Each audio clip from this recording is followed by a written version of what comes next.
செய்தியாளர்களுக்கும் தொலைக்காட்சி ஊடக நண்பர்களுக்கும் நான் நன்றி தெரிவித்துக் கொள்கிறேன்.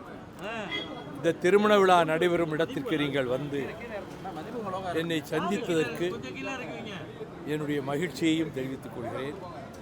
ஏதாவது கேளுங்க, நான் பதில் சொல்றேன். அந்த சி ஓட்டர்ஸ் இந்தியா டுடே கருத்து கணிப்புல 45% வாக்குகளை பெற்று இந்தியா கூட்டணி முன்னிலையில் இருக்காங்க அப்படின்னு சொல்றாங்க.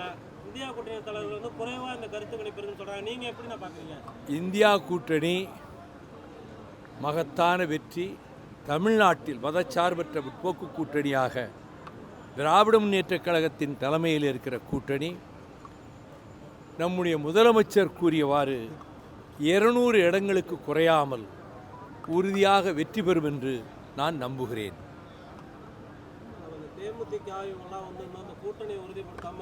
திமுக பக்கம் வர மாதிரி எனக்கு அதை பற்றி ஒன்றும் தெரியாதுங்க.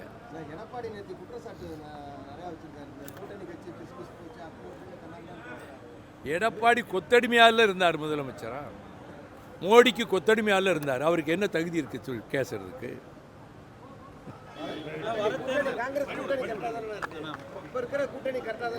ரொம்ப இன்டாக்டா இருக்கு.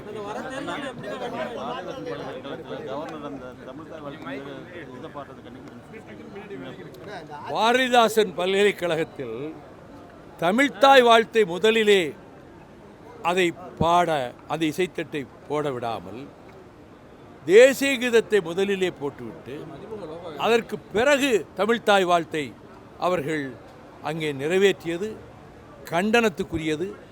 தமிழகத்தை ஜனநாயகத்தையே பாழ்படுத்துகிற விதத்தில் ஆர்எஸ்எஸ் ஏஜெண்டாக தமிழக ஆளுநர் ரவி பதவியேற்ற நாள் முதல் செயல்பட்டு வருகிறார். வஞ்சகம் செய்து வருகிறார்.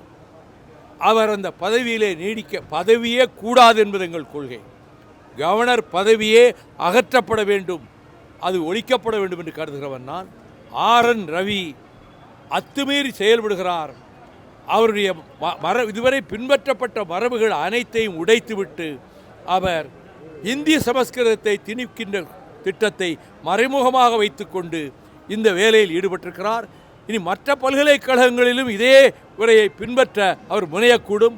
அதற்கு துணைவேந்தர்கள் அதற்கு இடம் கொடுக்கக்கூடாது.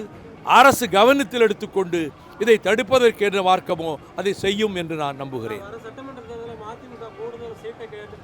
நாங்கள் என்ன சீட்டு கேட்க போகிறோம்னு எங்களுக்கே தெரியாது.